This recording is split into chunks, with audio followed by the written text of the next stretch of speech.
વિદ્યાર્થી મિત્રો, અમારી યુટ્યુબ ચેનલ ટીચિંગ મેં સેલજીમાં આપનું હાર્દિક સ્વાગત છે. મિત્રો, આજે પાટણ જિલ્લા શાળા પરીક્ષા સમિતિ દ્વારા પ્રથમ વાર્ષિક પરીક્ષા 2025 ધોરણ 9માં વિષય સંસ્કૃતનું આજે પેપર લેવાયેલ છે. તેનું આજે આપણે સંપૂર્ણ અને સચોટ સોલ્યુશન કરીશું. જો વિદ્યાર્થી મિત્રો તમે પૂરેપૂરો વિડીયો જોશો તો તમને સોલ્યુશનમાં ખ્યાલ આવશે. અને જો મિત્રો તમે ચેનલમાં નવા હો, હજુ સુધી ચેનલને સબસ્ક્રાઇબ નહીં કરી તો ચેનલને સબસ્ક્રાઇબ કરવા વિનંતી, જેથી તમને જે નવી નવી અપડેટો આવે છે તે અપડેટો મળતી રહે. મિત્રો, હવે વધુ સમય ન લેતા આપણે પેપરનું સોલ્યુશન કરીશું. અહીં વિભાગ એ આપેલ છે, જે ગદ્ય વિભાગ છે, એટલે કે જે પાઠ આવે છે એ પાઠમાંથી પ્રશ્નો પૂછાયેલા છે. તેમાં એ સૂચના આપેલી છે, નીચે આપેલા ગદ્યખંડનો ગુજરાતી ભાષામાં અનુવાદ કરો.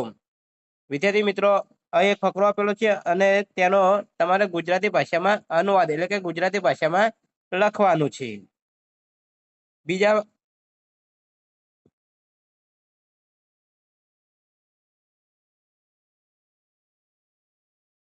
અહીં અથવામાં પૂછાયું છે, આપેલા ગદ્યખંડનો અનુવાદ દોષ દૂર કરી અનુવાદ ફરીથી લખો. અહીં એક ગદ્યખંડ આપેલો છે અને તેનો અનુવાદ આપેલો છે.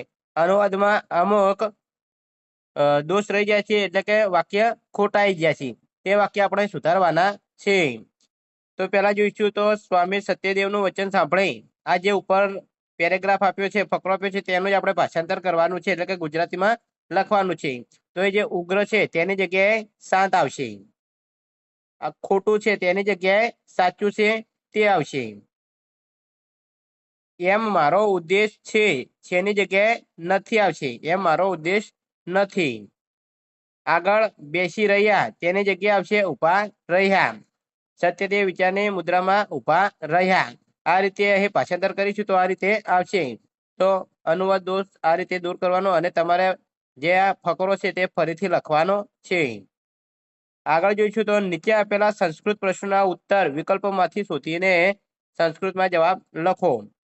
ત્રીજાનો જે તૃષા પીડિત શિશુ કશ્ય સમીપમ ગચ્છતિ, તેનો જવાબ આવશે એ જનન્ય. 4 ઉપવેદ કતિ સંતિ, જવાબ આવશે 2 ચત્વારઃ. 5 સ્વાતંત્ર્ય આંદોલનસ્ય વ્યવહારઃ આરભ્ય દિનેષુ કુત્ર પ્રાચલત, તેનો જવાબ આવશે એ સાબરમતી આશ્રમે. આ રીતે સંસ્કૃતમાં જવાબ આપવાના છે. આગળ અહીં નીચે આપેલા પ્રશ્નોના ઉત્તર માતૃભાષામાં લખો. 6 સ્વામી સત્યદેવ આશ્રમમાં પ્રવેશ શા માટે ઈચ્છતા હતા? જવાબ. વિદ્યાર્થી મિત્રો, અહીં જવાબ આપેલો છે તે તમે જોઈ શકો છો.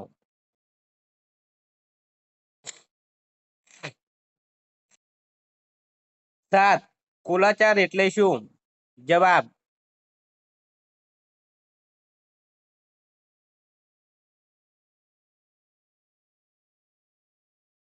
નીચે આપેલ ગદ્યખંડ વાંચીને પ્રશ્નોના ઉત્તર સંસ્કૃત ભાષામાં લખો. અહીં એક ગદ્યખંડ એટલે કે ફકરો આપેલો છે, તેના આધારે અહીં પ્રશ્નો 2 પૂછાયા છે, 3 તે પ્રશ્નોના જવાબ આપવાના છે. તેમાં એ એક પદેના ઉત્તરમ એટલે કે એક વાક્યમાં જવાબ આપવાનો છે. તેમાં પહેલો પ્રશ્ન, વ્યાધ્યના કાન વિકિર્ણય જાલ વિસ્તરમ, તો તેનો જવાબ આવશે અહીં પહેલા જે આપેલો છે, વ્યાધ્યના તંડુલકણાન વિકર્ણ જાલ વિસ્તરમ. યા પહેલો જે પ્રશ્ન છે તેનો જવાબ આવશે. બીજો પ્રશ્ન છે, કહ ગગને વ્યસપર્થ, તો તેનો જવાબ આવશે અહીં બીજા નંબરે તસ્મી ભવ કાલે ચિત્ર ગીવાનામ કપોરાત પારિવરે સહ ગગને વ્યસ્પરત. અહીં બીજા નંબરમાં જે આ છે ત્યાંથી અહીં સુધી બીજા પ્રશ્નનો જવાબ આવશે. ત્રીજો પ્રશ્ન પૂછાયો છે બીમાં આપણે જે ત્રીજો પ્રશ્ન જોઈશું તો કપોતાહ કીદૃશ્ય અપવત, તેનો જવાબ આવશે અહીં આપેલું છે કપોતાહ લુબ્ધા અભવત. આ રીતે અહીં પેરેગ્રાફમાં જે ફકરો આપેલો છે તેમાં 3 પ્રશ્નોના જવાબ આપણે જોઈ લીધા. હવે આગળ વિભાગ એ પૂરો થાય છે તો વિભાગ બી જોઈશું, જે પદ્ય વિભાગ છે. એમાં પણ જોઈશું તો આપેલા શ્લોકના અનુવાદ દોષ દૂર કરી અનુવાદ ફરીથી લખો. અહીં એક શ્લોક આપેલો છે અને તેનો અનુવાદમાં અહીં જે ખોટા શબ્દો ઉમેરાય છે તે દૂર કરી અને આપણે ફકરો ફરીથી લખીશું. તો એ ક્રોધથી લોભ આપેલું છે, તો તેની જગ્યાએ આવશે લોભથી ક્રોધ ઉત્પન્ન થાય છે. લોભથી કામના જન્મે છે. હવે મોહથી તો એની જગ્યાએ આવશે લોભ, અને લોભ છે એની જગ્યાએ આવશે મોહ. તો લોભથી મોહ અને આ આનંદની જગ્યાએ આવશે નાશ. નાશ થાય છે. હવે મોહ પાપનું કારણ છે, તો મોહની જગ્યાએ આવશે લોભ. લોભ પાપનું કારણ છે. વિદ્યાર્થી મિત્રો, અહીં અનુવાદ દોષ દૂર કરી અને તમારે ફકરો ફરીથી લખવાનો હોય છે. અહીં અથવા પણ પૂછાયું છે, કૌંસમાં આપેલા યોગ્ય પસંદ કરી નીચે લખેલા શ્લોકનો અન્વય પૂર્ણ કરી ફરીથી લખો. અહીં 10 અહીં શ્લોક આપેલો છે અને કૌંસમાં 4 વાક્યો આપેલા છે. તો પહેલા એક ખાલી જગ્યામાં આવશે અગ્નિ, બીજી ખાલી જગ્યામાં આવશે ચરિષ્યામી, ત્રીજી ખાલી જગ્યામાં આવશે રાજ્યતામ, અને ચોથી ખાલી જગ્યામાં આવશે નૃતાણ. અહીં આ રીતે 4 ખાલી જગ્યામાં તમારે ફકરામાં લખવાની રહેશે. આગળ જોઈશું તો નીચે આપેલા સંસ્કૃત પ્રશ્નોના ઉત્તર વિકલ્પોમાંથી શોધી અને સંસ્કૃતમાં લખો. 11 કહ મધુરે વચોભિઃ મન નિહંતિ, તો તેનો જવાબ આવશે સી કોકિલાહ. 12 યજ્ઞસ્ય દેવઃ ક અસ્તિ, જવાબ આવશે એ અગ્નિઃ. 13 રાજન કઈ પશ્યતિ, જવાબ આવશે સી ચારો. 14 કે શાંતિમ ઇચ્છતિ, જવાબ આવશે સી સાધવ. આગળ જોઈશું તો નીચે આપેલા પ્રશ્નોના ઉત્તર માતૃભાષામાં લખો, એટલે કે ગુજરાતીમાં ઉત્તર લખવાના છે. 15 અગ્નિદેવની કઈ કઈ વિશેષતાઓ મંત્રમાં વર્ણવી છે, જવાબ.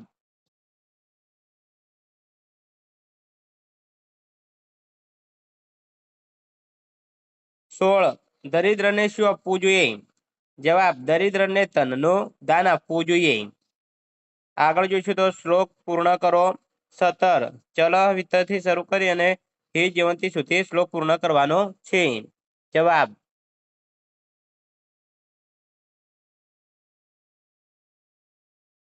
18 અગ્નિ મીકેથી શરૂ કરે અને રત્ન તાતમ સુધી શ્લોક પૂર્ણ કરવાનો છે, જવાબ.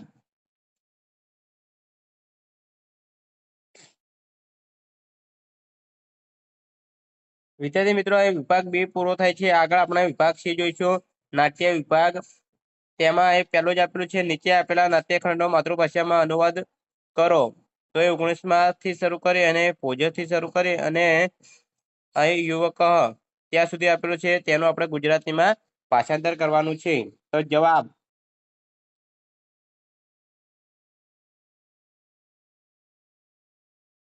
અહીં અથવામાં પૂછાયું છે, આપેલા નાટ્યખંડનો અનુવાદ દોષ દૂર કરો અને અનુવાદ ફરીથી લખો.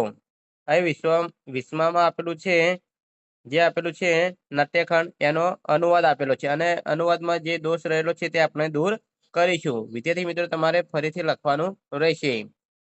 અહીં નથી એની જગ્યાએ આવશે છો. કેતુની જગ્યાએ આવશે રાહુ. ગળી જાય છે તેની જગ્યાએ આવશે ગ્રસે છે. અહીં મારા અતિથિ બનાવીશ તેની જગ્યાએ આપીશ દાન આપીશ. તમારા દાનનો પ્રયત્ન સફળ થશે તેની જગ્યાએ આવશે તમારા દાનની કોશિશ નિષ્ફળ જશે. આ રીતે વિદ્યાર્થી મિત્રો અનુવાદ દૂર કરી અને તમારે દોષ દૂર કરી અને તમારે ફરીથી લખવાનું રહેશે. આગળ આપણે જોઈશું તો નીચે આપેલા વાક્યો કોણ બોલે છે તે લખો. અહીં વિભાગ અ અને વિભાગ બ આપેલું છે. તેમાં 21 રાવસ્યો સૂર્યગ્રસ્તે, આ વાક્ય યુવક બોલે છે એટલે યુવક સાથે જોડીશું. 22 તરે અહમ ચક્ર તારક વિષ્ણુ, આ વાક્ય રાજા ભોજ બોલે છે એટલે ભોજ સાથે જોડીશું. 23 યદિ ભવાન તાને તર્હિ અહ સંતુષ્ટ, આ વાક્ય કોણ બોલે છે, તો પ્રશ્ન ચિહ્ન આપેલું છે, તો યુવક બોલે છે એટલે અહીં યુવક લખીશું. આગળ જોઈશું તો નીચે આપેલા પ્રશ્નોના ઉત્તર માતૃભાષામાં લખો, કોઈ પણ એક. તેમાં આપેલું છે 24 તારા દેશની શી વિશેષતા હતી, જવાબ.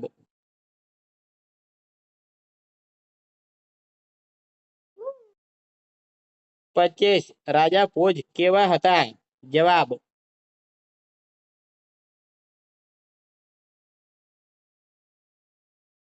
અહીં કૌંસમાં આપેલા પદોનો ઉપયોગ કરીને વાક્યો બનાવો. 26 રાજા યુવકને જુએ છે, કૌંસમાં આપેલું છે નૃપ યુવક દશ્ય પશ્ય. 27 લોકો સભામાં જાય છે, જન સભા ગમ ગચ્છ. 28 ભોજ પ્રજામાં પ્રિય હતો. કૌંસમાં આપેલો છે ભોજ પ્રજા પ્રિય હો. તો આ કૌંસમાં આપેલા શબ્દોનો ઉપયોગ કરીને તમારે સંસ્કૃતમાં વાક્ય બનાવવાનું રહેશે. આગળ આપણે વિભાગ ડી જોઈશું, વ્યાકરણ વિભાગ. તેમાં આપેલું છે નીચે આપેલા પ્રશ્નોના સૂચના મુજબ ઉત્તરો લખો. 29 માં અહીં વાયુ આ શબ્દનું સમાનાર્થી શબ્દ લખવાનું છે. તો સમાનાર્થી શબ્દ થશે વાતઃ. 30 મિત્રમ આ શબ્દનો વિરુદ્ધાર્થી શબ્દ થશે શત્રુઃ. 31 અહીં ક્રિયાપદ લખવાનું છે વર્તમાન કાળનું. તો એ પઠતી એ વર્તમાન કાળનું વાક્ય આવશે. 32 અહીં જે ક્રિયાપદ છે તે ભવિષ્યકાળનું લખવાનું છે. તો ભવિષ્યતિ તે ભવિષ્યકાળનું વાક્ય આવશે. આગળ જોઈશું તો પુલ્લિંગ શબ્દ લખવાનો છે. પુલ્લિંગ શબ્દમાં આવશે સ્ફુતઃ. અહીં સ્ત્રીલિંગ શબ્દ લખવાનો છે. તો પરિશ્રાતઃ તે સ્ત્રીલિંગ શબ્દ આવશે. આગળ આપણે 35 માં નપુંસકલિંગ શબ્દ લખવાનો છે. તો સલિલમ તે શબ્દ આવશે. 36 માં કૃદંતનો પ્રકાર. તો યવર્ત કૃદંત આવશે. એ ગંતુ હોય એની નીચે અંડરલાઈન કરેલ છે તે યવર્ત કૃદંત છે. 37 તો જે સંધિ વિચ્છેદ એટલે કે સંધિ છોડો ત્રેવ તો તત્ર પ્લસ એવ આવશે. 38 હવે સંધિયુક્ત પદ સંધિ જોડવાની છે. તો અથ પ્લસ અપી એટલે અધ્યાપી આવશે. આ રીતે વ્યાકરણના પ્રશ્નો લખવાના છે. આગળ વિભાગ ડી જોઈશું, સંયુક્ત વિભાગ. તેમાં અહીં સૂચના આપેલી છે. સૂચનામાં આપેલું છે કે નીચે આપેલા કથ્યખંડ વાંચીને પ્રશ્નોના ઉત્તર લખો.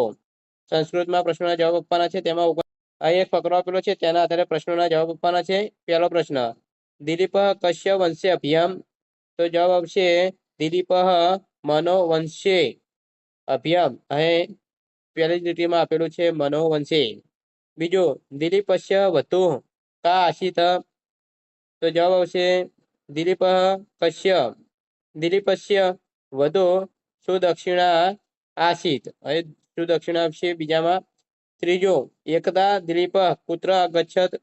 જવાબ આવશે એકતા દિલીપ સુદક્ષિણ્ય સાર્થ્ય ગુરુઃ વશિષ્ઠ આશ્રમ અગચ્છત.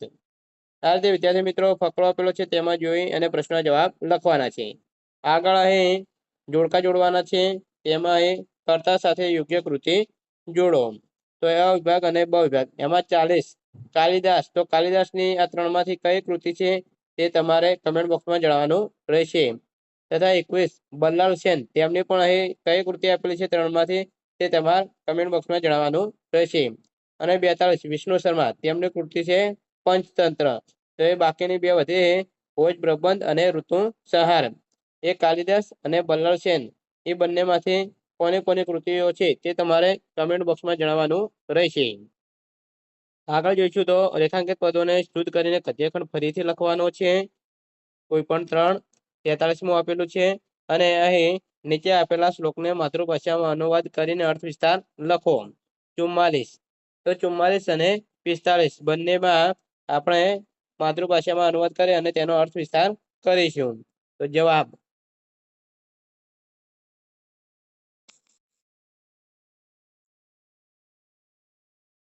વિદ્યાર્થી મિત્રો અહીં સંપૂર્ણ પેપરનું સોલ્યુશન પૂરું થાય છે. જો મિત્રો વિડીયો સારો લાગ્યો હોય તો લાઈક કરો, શેર કરો અને સબસ્ક્રાઇબ કરો. તથા ધોરણ 9ના બીજા વિષયના જે પ્રથમ પરીક્ષાના પેપર સોલ્યુશન ચેનલમાં મૂકેલા છે તે તમે જોઈ શકો છો. Thank you.